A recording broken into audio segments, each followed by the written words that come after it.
What's up? Welcome back to the channel. This is How to Drum and Bass, where it is my mission to take what really popular artists are doing right now and teach it to you. And in this video, I want to talk about a song that is absolutely iconic. It is a song that holds a very special place in my heart, but I think also in the hearts of a lot of other ravers and drum and bass lovers out there. And I'm talking, of course, about Netsky's remix of Rusko's song Every Day. And even though it's like 10 years old, it's been played over and over again, and it keeps getting played over and over again, and people lose their shit because it's so fat, it's so full, it's so epic. It's a real drum and bass anthem.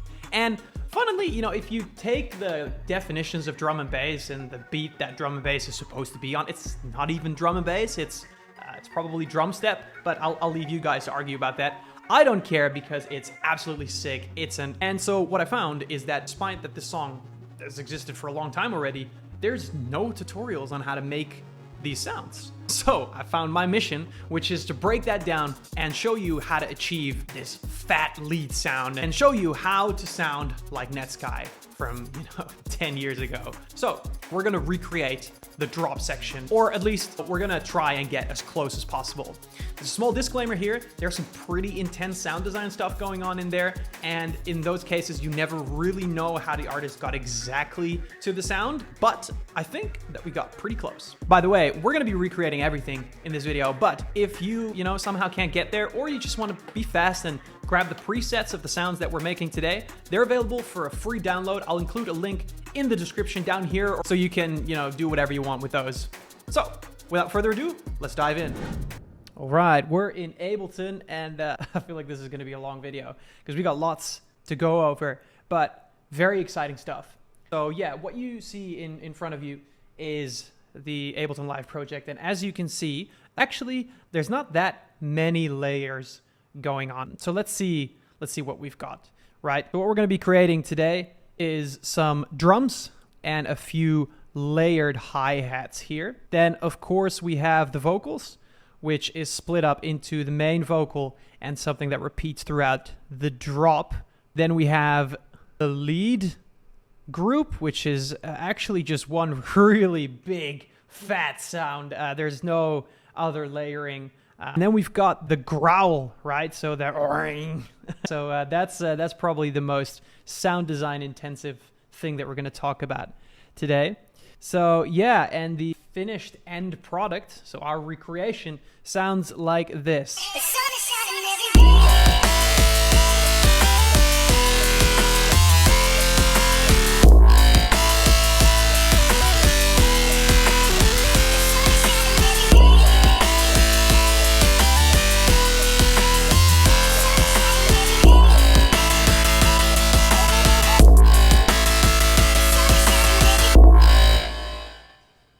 Pretty cool, huh?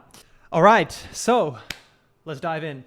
And let's start with the drums. The drums really, to me, feel like the bases on which you can jam, on which you can try stuff. If there's no rhythm, if there's no percussion going, it's hard to do all the other stuff. So we're starting with the drums.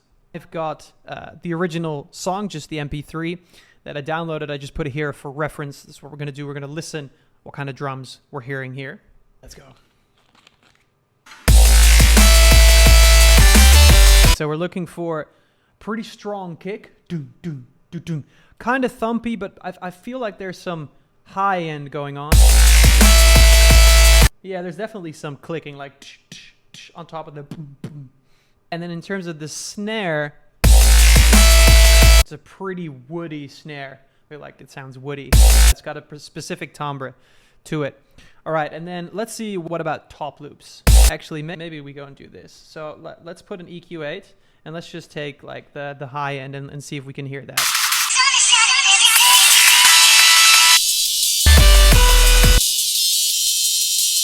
It's kind of all over the place. So I think it might just be a bunch of top loops sampled, but I think we can get away with just layering a bunch of hi-hats. So I think that's what we're going to do. I think in this track, the lead is very, very, like it takes up the whole frequency spectrum and definitely very present in the high. So I think it's just for form the hi-hats, but we're gonna do it anyway. All right, so for the kick, I found this TSP end kick sample, which without any processing sounds like this. I like that. That's kind of thumpy, but I feel like we heard some top end in the kick. I think I would definitely saturate it a little bit more. There we go. And I want to put an EQ8 on there. So yeah, I want to accentuate those highs to get that clickiness a little bit more. See that? The difference between this on the top. See, that's more bongy or whatever. So yeah, we have a different kick pattern here than usual. Yeah, we got it here on the 1. Then we got it once here, I guess like a normal drum and bass beat, but it switches here to on the 1.4 and then on the 2. So yeah, if you want to copy this, you can have a look at these MIDI notes, but honestly, you can also just listen to the original song and just play around with the MIDI until you've got it, essentially. All right, so for the snare, I got this sample. Actually, I think it's from the same sample pack. I literally just went on Splice and found snares and kicks that had the same timbre. I think we can definitely get away with that on this one because the lead is so big, the drums are not really all that pronounced, so we don't need to worry that much about the drums. And this is what it sounds like without any processing. I think it was a good bass, but I think it needed something on top. So I found another snare, and I just took quite a specific frequency range here, and that sounds like this. So that's got more of that woody sort of vibe that I was talking about. So yeah, I wanted to layer these. So yeah, for the snares, they're actually just on the 0.3 every time. Quite simple, and it just repeats like that throughout the rest of the drop. So together they sound like this. I think that's nice. I think that has some nice top end energy in there that suits the track, but it still sounds a little bit woody. So yeah, and if you want to know what I did in post-processing, it's not actually all that interesting. I applied some saturation and some EQ8 to shave off some of those tops here to leave room for the hi-hats, because you don't want to eat the hi-hats energy. They need space as well, and that very far top end is not necessary for snare. So together the drums sound like this. Oh yeah, can you teach me how to Dougie? You know why? Because all my bitches love it. Sorry, that was so lame. Anyway, so yeah, for the top elements, I've got a group here that I saturated this whole group as a group because I just wanted to get some extra fuzziness out of all these top energy elements. So I've got a closed hi-hat, I've got an open hi-hat, and I've got another open hi-hat. And my goal here is, when we listened to the original track, I felt like it was kind of pretty all over the place, and it wasn't really all that sort of filling a lot of space, but not really being that orderly. One thing I definitely like doing always is have the hi-hats just playing normally. Quite a mechanical hi-hat, by the way, but I think that fits really well with this 10 years ago drum and bass vibe. And then have one on an offbeat, have an open hi-hat here. I like that. And then basically what I wanted to do to make it a little bit more chaotic is I just added some samples of another open hi-hat with a slightly different timbre, and it's a little bit shorter, as you can see here, as a shorter tail. Fill up that space. This sort of rhythm also kind of fits with this alternative drum pattern that Netsky's got going. So yeah, the full thing still sounds like Teach Me How to Dougie, but we're getting there. Right, now let's start then with the next element, which is the vocal. And I used lala.ai, which is a really cool AI tool, which just separates the stems or basically any element from the song. So yeah, if you want to check that out, I have a link in the description with which you are supposed to get a little bit of a discount because it costs some dollars to export the final thing. It's super cheap, but yeah, just check it out. All right, so basically, I split the vocal that I got from lala.ai into two parts. I've got the part, that sort of screams before the drop, so that's this one. And what's nice about that for the purposes of this tutorial is it also took the riser with it. So I guess we're not adding that. But yeah, so there's this. And then that comes back every so often. So just before the drop and actually at the end of the first section of the drop. And it just transitions into the next part of the drop. We got that going on here, but also what you hear throughout the song here is if you sample the OG track again, you hear it comes first, but then it's on the background. It happens a lot in songs, is to fill up more of this frequency spectrum. See, you can hear it in the background quite faintly, but still. Beautiful singing. All right, so we're also, we're gonna do that. And essentially you could use a delay plugin on this, but I find that you have less control. I'm pretty sure some people do that, but I prefer actually just copying out the vocal. And you could do lots of processing to this still. I think for today, it's not necessary.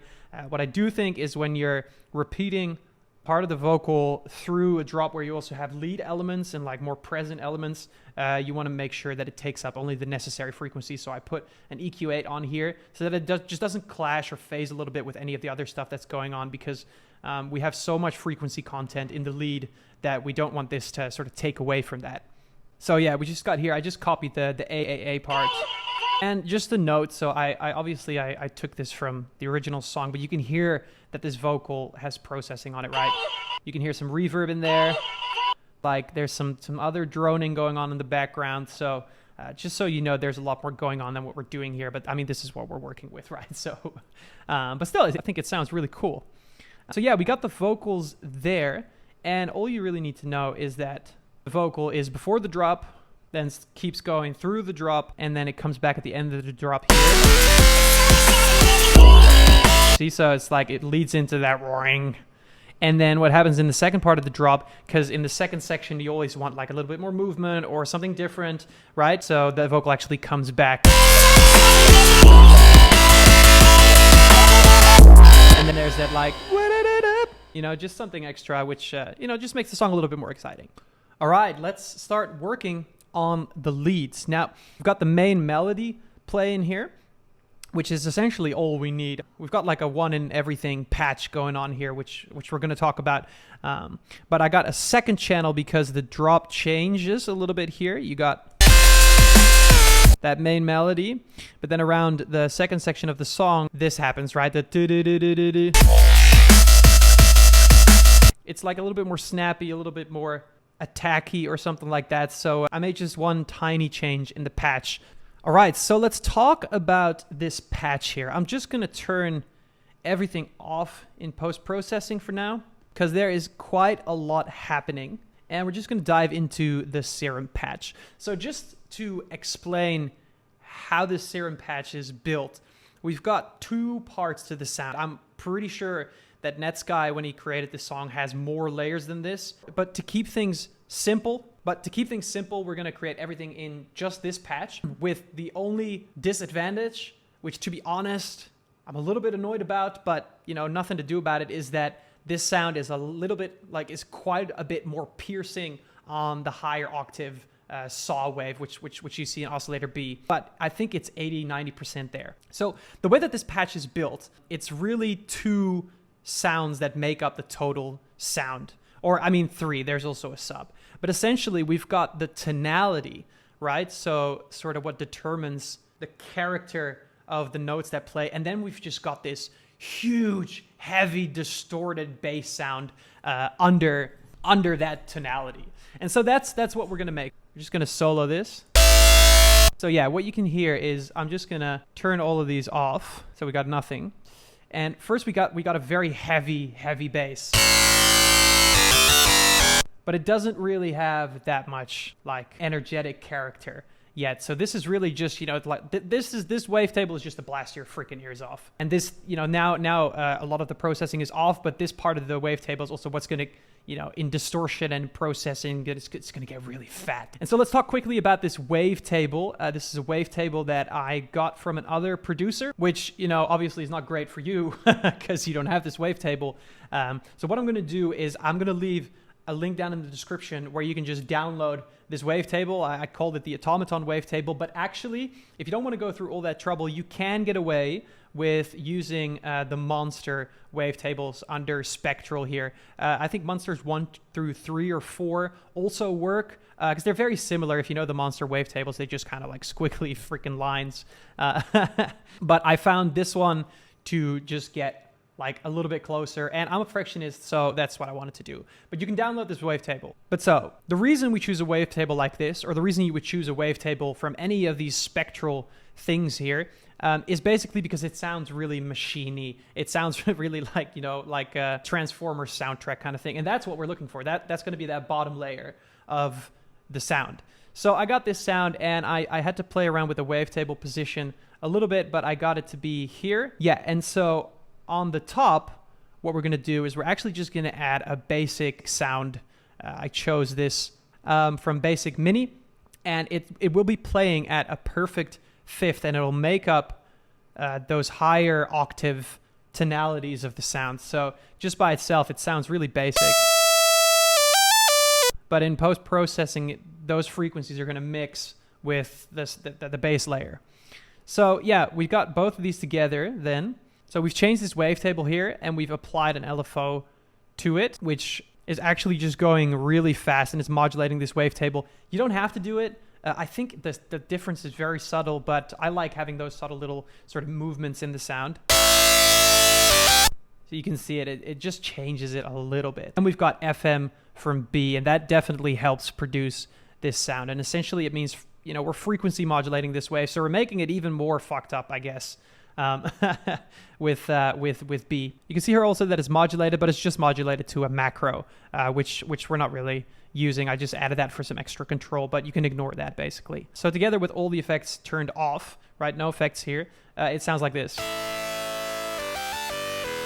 So that's already getting pretty close, I would say. We've definitely got the bass down. Now, what I tried to do, but which I'm not really sure how well it worked, is you can really hear that. It's like quite loud. I wanted to apply a filter to just kind of like filter out some of those highs. I'm not sure it did all that much, but you can just, you know, experiment with it and see what works for you. And then in the envelope here, I added some release. Then also I added some noise. The main reason for that being to add extra frequencies to put into all the distortion that we're going to be doing. Just, you know, that'll beef up the sound and it'll fill the frequency spectrum more so than not using noise. All right, so then effects. Actually, nothing too crazy. A diode distortion, so quite like a heavy distortion kind of thing. You know, with distortion, it sounds like, and without, it sounds like. So that definitely matters quite a bit. Diode is a strong distortion. That's what we want in this case. We want to just obliterate the speaker. Then I've got an EQ, and I'm just taking out some of these like lower mids, because that's where sounds tend to get a little bit muddy. But for the rest, not doing anything crazy. I've got a slight gain here in the highs, as you can see here. All right, then of course, you know, we've got a compressor, a multi-band compressor, because we slapped that shit on everything. So another thing to note is that on this automaton wavetable here, we've got it at -1 octave, of course, but we also have 14 unison, and that's because we want this to sound super wide. We don't have that much detune. It's quite close together, but we do want it to be wider. And one other reason that we're adding this unison is because there's actually a stack going on in this sound. So if you listen to the original sound, it occupies a large part of the frequency spectrum. And so what you can do in Serum is when you're using unison, essentially you're adding, in this case, 14 voices, right? You can see them here. These are 14 voices. But when you go to the global setting, what you can do is you can add here a stack. And essentially what that means is, well, you can see it here, layers additional voices of the unison plus minus octaves. And so what it'll do is actually it'll add some of these voices, not in the same octave, but in 1 octave above and 1 octave below, if I say that correctly. And you have all kinds of options here. You can get perfect fifths, you can get everything. There's lots of combinations, but for us, we just want to add, like, I think that lower and that higher octave. That sounds way better. It just sounds more wide. All right, then lastly, we're gonna put the sound on mono because we only want one note playing at the same time, and we're gonna give it a little bit of portamento here. What you could do, use this portamento more than I'm doing in this tutorial and overlay the notes. In this case, I'm not 100% sure it was necessary, but you could. It would sound very cool. All right, then we have a post-processing chain. Nothing super crazy, just all elements to help add body to the sound. And actually, in the end, I chose not to use the saturator because I feel like it gets saturated enough by using the OTT here. I tried it and I omitted it. What we do is to get the glue compressor. It just brings out more volume into the sound. And then of course, we're gonna add an OTT. Actually, pretty standard settings. All I did was some extra output here. So then we've got this.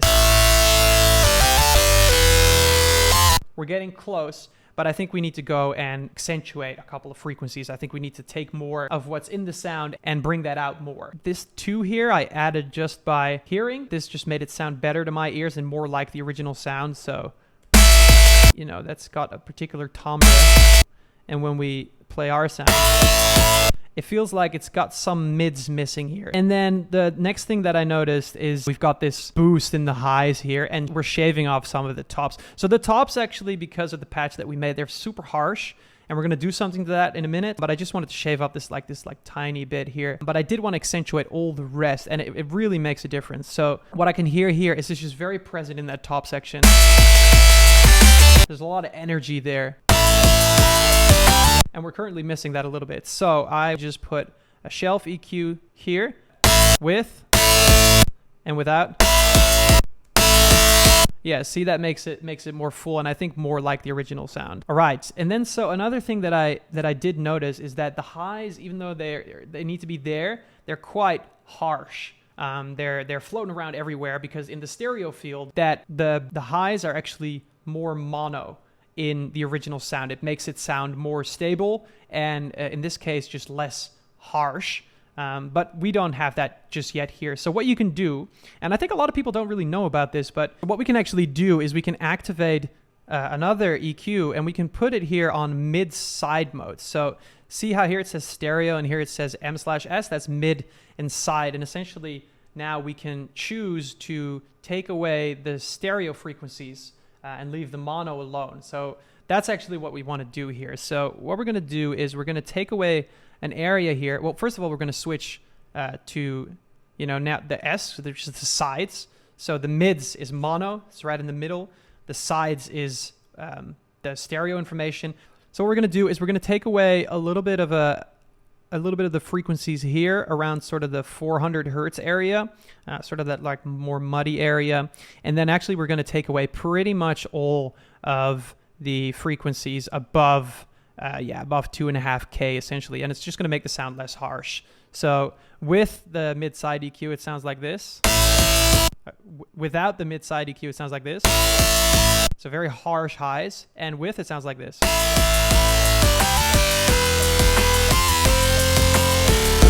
Now, to be super honest, I think I like the stereo information, but the original song has less stereo information, so we're going to use this mid-side EQ.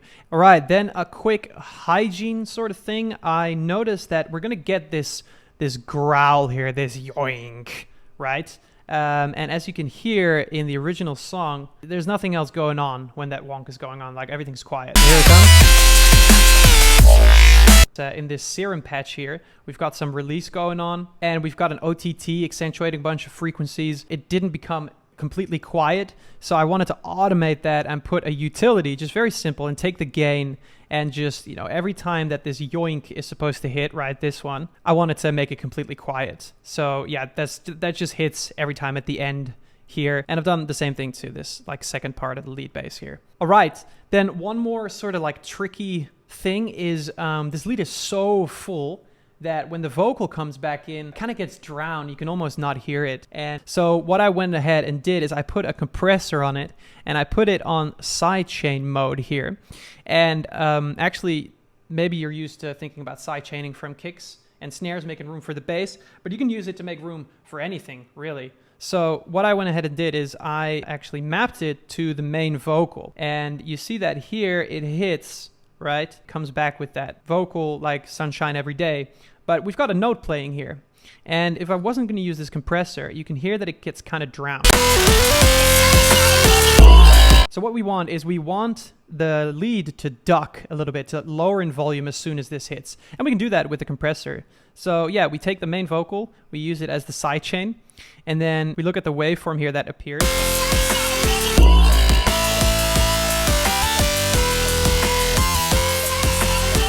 So that's too much.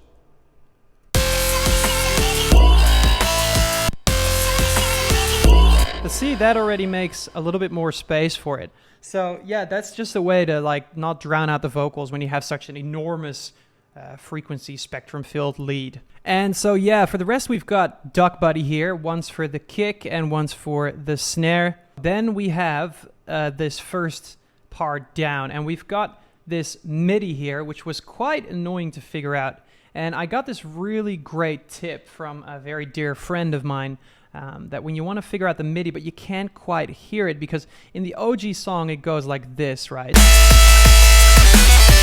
Like do do do do do do. It's quite fast, so it's hard to figure out. But what you can do to hear that MIDI, now we're at 174, but we can turn it all the way down to like,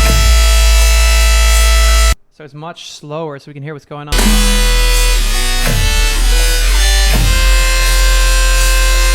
So it's wah, wah, wah, wah, wah. So we can hear that MIDI. It's much easier to figure out what we've got going here. So yeah, it took a little bit of effort, but we got the MIDI down here. And if you don't want to type this out, but you do want to use it, it's a link down in the description. You can download the MIDI notes. I'll just give it to you for free because it took me a long ass time to get there. But maybe do it yourself. It's good practice. Next, really quickly, you've got the second part here where you've got this. And so this is exactly, everything is exactly the same. But in the Serum patch, what I did is I added some volume automation.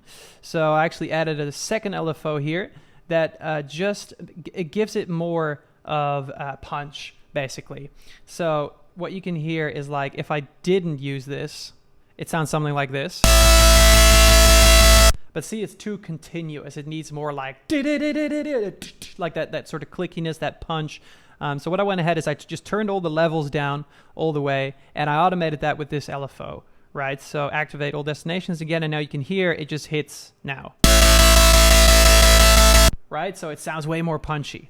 And then we've got these notes added here, which is just A1 repeated a bunch of times. Hey, so quick intermezzo. If you are enjoying this tutorial and you want to see more, maybe instead of just the drop, you want to dive deeper into the process with me, then I've got something that you might find interesting. Not too long from now, I'm going to be releasing 2 courses that are completely follow-along song creation courses where we go from inception and ideation and creation and coming up with the idea all the way to creating the song to mixing and mastering a professional drum and bass tune. And there's gonna be 2 of those. One of them is gonna be a new age, new school jump up kind of tune. Think along the lines of Headaches, Boo, and artists that are similar. Just that sound that's really popular on festivals right now. And the other one is more like a powerful dance floor oriented song. If you feel like this is something that you might be interested in, then I will include a link in the description where you can go and pre-register. You don't have to pay anything, you just have to leave your email address so that I can update you when these courses come out. And if you do, then for just a limited time, I'm going to give you 50% discount when it comes out in the first few days.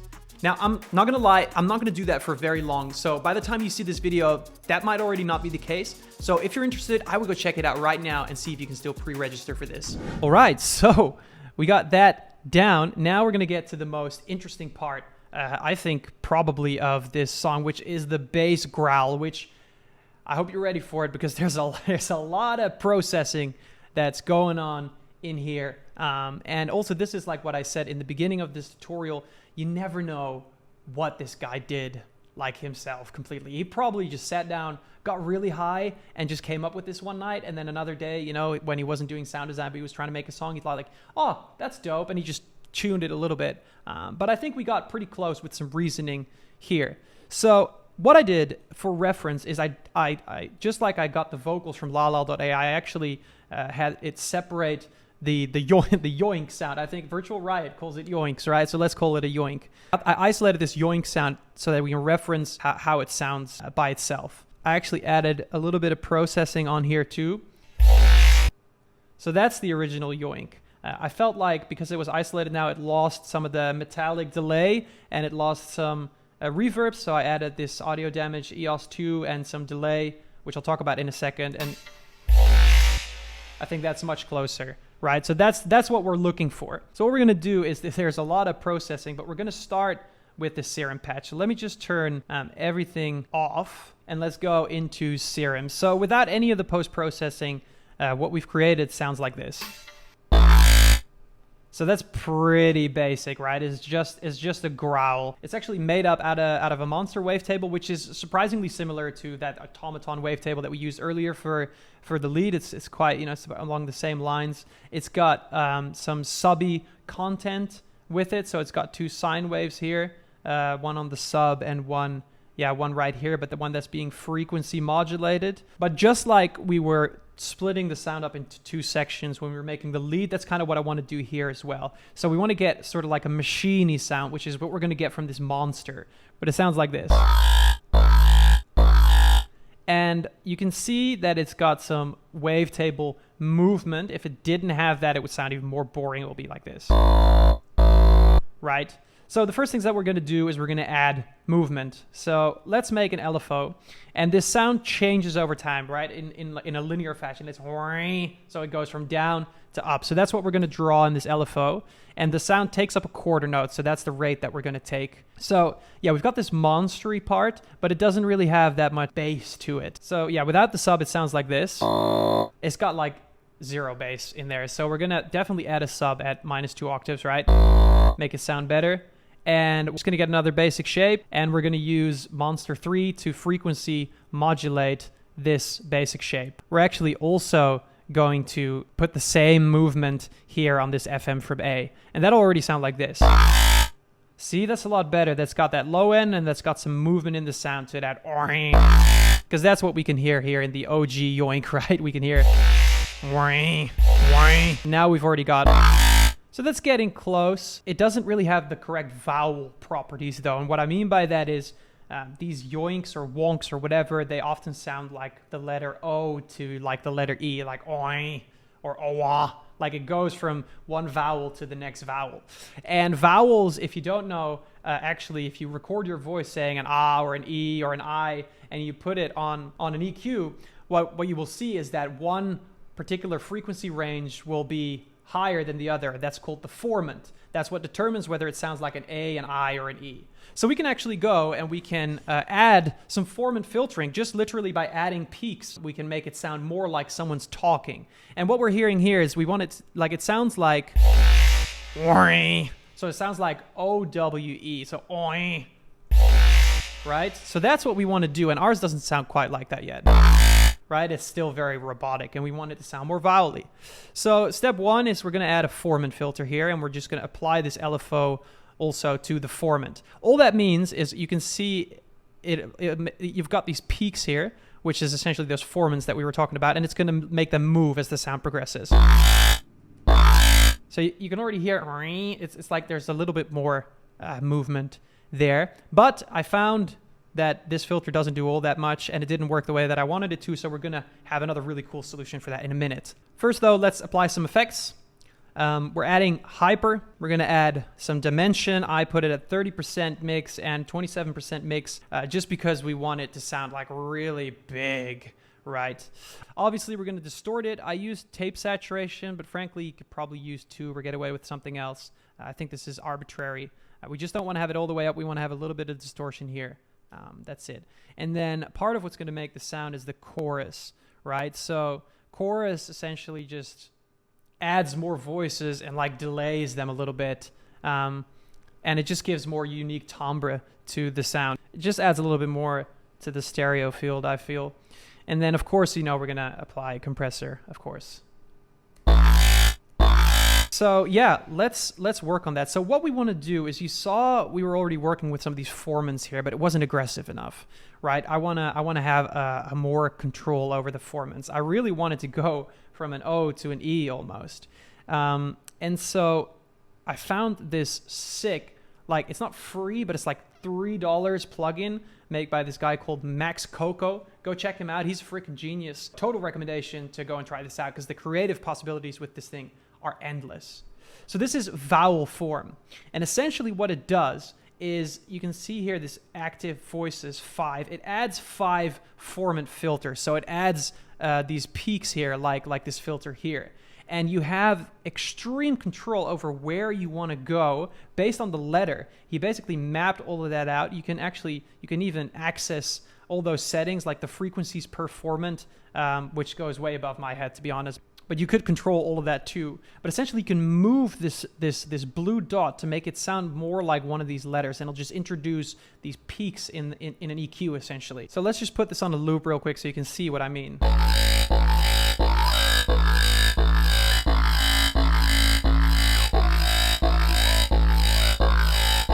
So So you hear that? It's making more sounds. And actually, I found that I didn't have to change much, actually. Just adding these 5 voices, which I think, I'm not 100% sure what it does, but I think it adds a little bit of every letter here. And just moving it slightly towards the O actually really nicely changed the tonality already. So without it, it's this. But with it, it's this. See, it's much more already like that. All I did was I adjusted this knob here, which seems to sort of be the intensity of the peak. So, you know, not to get that much. And I just changed the dry wet a little bit. So we've already got something much nicer now. Then the next thing, what I noticed is this one comes in really fast. It's but the OG Yoink sounds more like it gets filtered in. So I added an auto filter and I automated the frequency here just so that you can see here, it just comes in from a low cut. So you can see how this filter behaves here, right?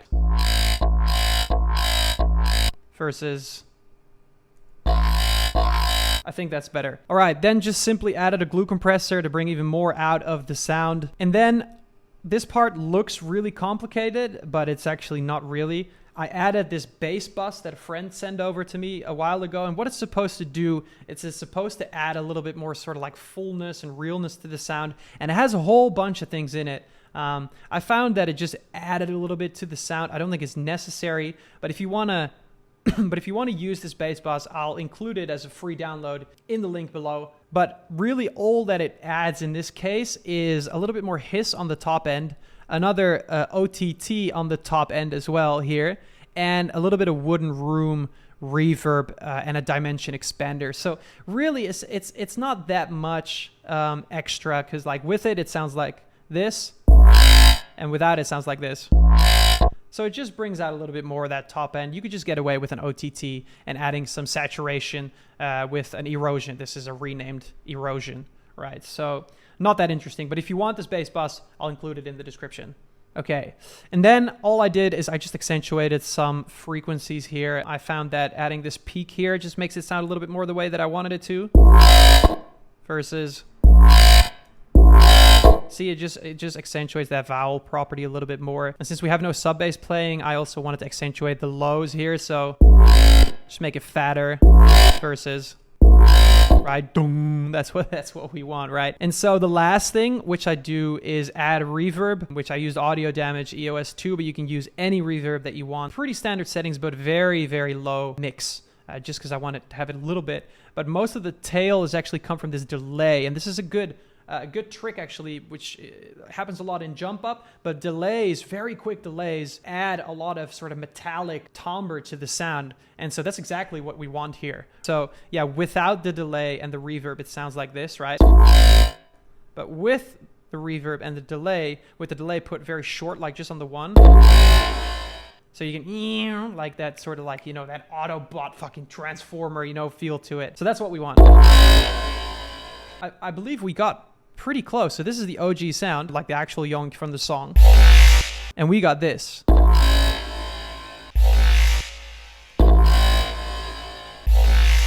I mean, not the same, but pretty close, right? Whew. All right. Well, that was Sound Design Wednesdays. No, okay. Yeah, so that's everything. So yeah, the finished end product, once again, when we've got everything done, is it sounds like this.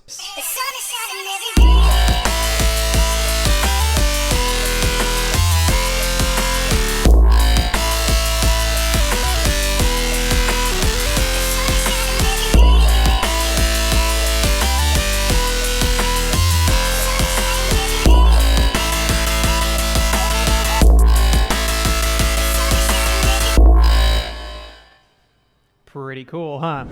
That marks the end of this video. Thank you so much for watching. And please, if you like this or if you learned something, let me know in the comments what is the most valuable thing you learned today. That's very useful for me. I really want to know.